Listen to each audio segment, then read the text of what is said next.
It's the Armageddon clash between Vincent Keymer and Magnus Carlsen. Their classical game ended in a draw, and now Vincent takes on Magnus in the Armageddon. The amazing thing about Vincent's tournament has been that he has not lost a single classical game. He has had 6 draws and 1 win, which is quite impressive.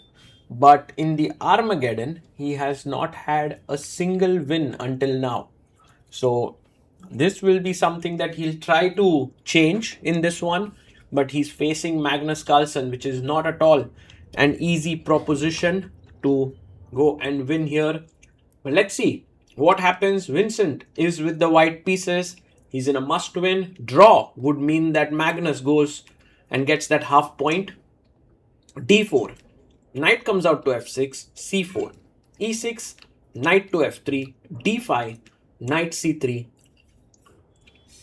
And now Magnus thinking what variation to play. For equality, he plays C5. The Tarash defense is on the board. And Vincent plays the symmetrical line with E3. A6 played in order to take, and maybe play B5, bishop B7. That's one of the key ideas in this position. He takes on D5, E takes D5, and bishop E2. He wants to short castle next. Magnus brings his knight to C6, putting pressure in the center, white castles. And I think Vincent has got the kind of position he wanted. A little bit of fight, CD, he'll take back with the knight here. Pawn takes is also not a bad move, but knight takes makes sense. You have the imbalance here with an isolated pawn, so you can play B3, bishop B2. That seems like a normal way to continue. He goes B3. And now Magnus castles here. Bishop comes to B2 and rook E8. Just putting the rook on the semi-open file. White's play is generally simple in such positions. Rook C1, sometimes take on C6, B takes C6, knight A4, bishop comes to D4. But he takes on D4, queen takes. I wonder what Magnus is going to do here. He plays bishop to F5. Now notice if you take here on D5, there's bishop E5. That's the problematic move and gives black a winning position. So rook FD1 and bishop E5. The queen comes back. Now D2 is under pressure. And Magnus can go something like, oh, he goes rook C8. But bishop F3 is a strong move now. Can Vincent Keymer find it? He has 6 minutes. Magnus has 3 minutes. The 3-minute lead continues. Vincent putting pressure on Magnus. Now, bishop G4 is the best move, but Magnus makes an error with knight E4. And Vincent has a chance here. The chance is with queen takes D5. It's a very, very nice move. The point being that if you take queen takes D5, I take with the knight and the variations just work out for me. But instead, he goes knight E4, D takes E4. And this is not a good move for Vincent because now the position kind of equalizes. The bishop is hanging. Takes. Rook takes D8. Rook takes D8. Rook takes D8. He takes on E5. E takes F3. And while Vincent has won a pawn, his position is not winning because of the opposite colored bishop. And also, the king is kind of blocked on the last rank. A4 by Vincent. He has to try now. He has to win. Magnus has 3 minutes. And he goes rook to D2.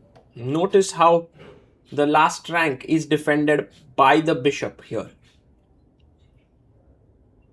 The bishop comes back to C3. And now rook to A2.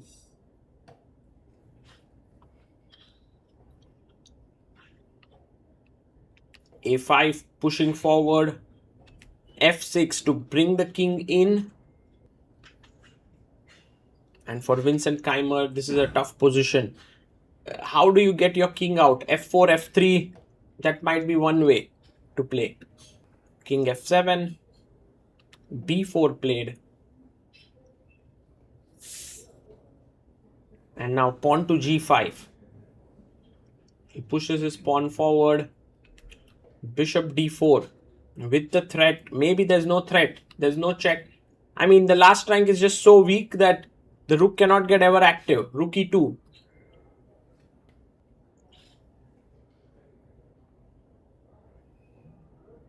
So he goes back bishop E3. And now the king can come in. King G6.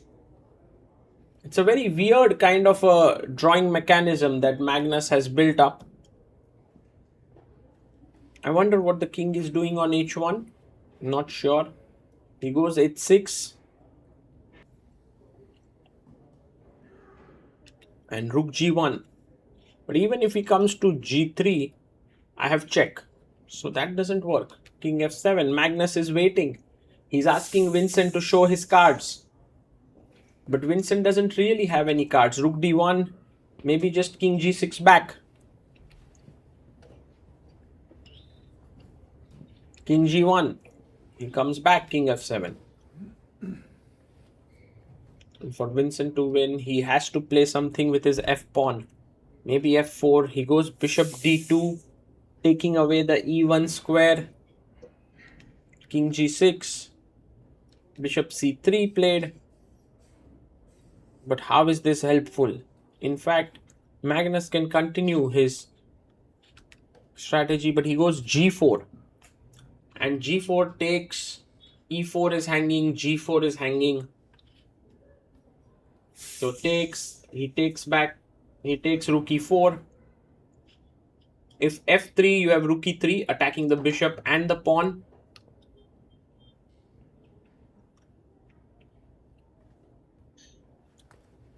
And Vincent Keymer, well, he's unhappy here because he knows that he can no longer win this position. It'll be his 6th straight loss in the Armageddon, which is not something that he would have liked when he began this tournament. He goes rook D3 and here shakes his head.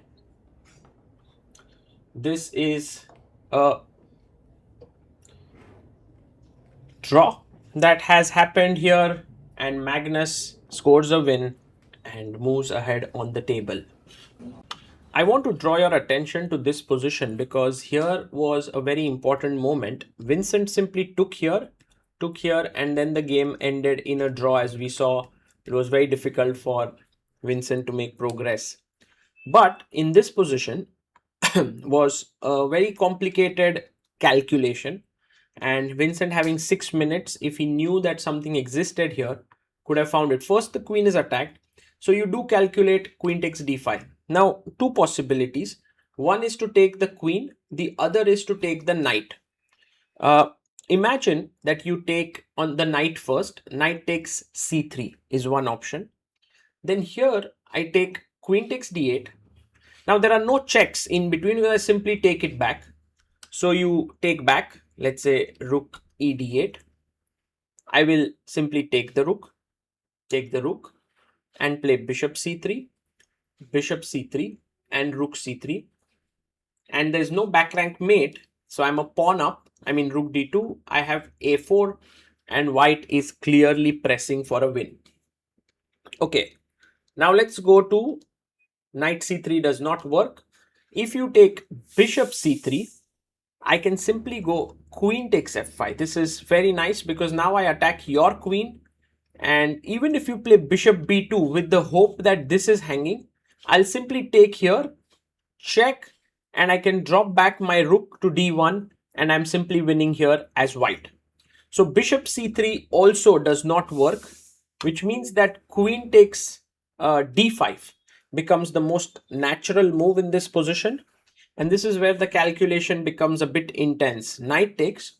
If you take rook takes rook, I take back with the bishop. I'm a pawn up and I'm in complete control. So the move is rook bishop takes b2. Now black is a piece up, but you go rook takes c8. Now if rook takes c8, you have knight e7 check and you drop the rook, and then rook d8 and you drop that bishop as well. So that does not work. Hence you take bishop takes, and here comes a very important move, bishop takes e4. And after rook takes e4, you go knight e7 check. If you take with the rook, there is rook d8 mate, back rank issues. So you have to play king f8, and after knight c8, you won a pawn and you are clearly better. So this entire calculation that started off with queen takes d5 is complex, is difficult, but it's also something if Vincent had played would have put Magnus under a lot of pressure. I hope you liked this calculation. Ja, jag kan det vara.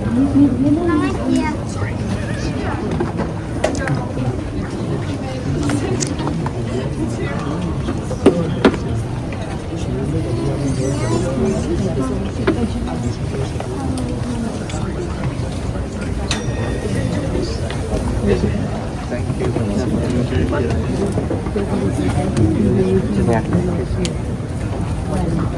Thank you so much. Magnus, can you make an inspection, please? Magnus, kan jag ta en bild och be henne? Min största älskar dig. Sätta magen på magen. Tack så mycket. Magnus? Magnus?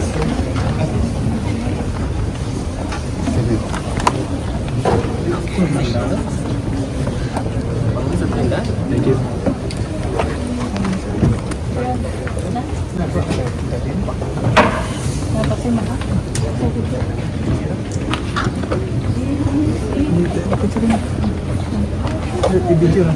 Please make some wine.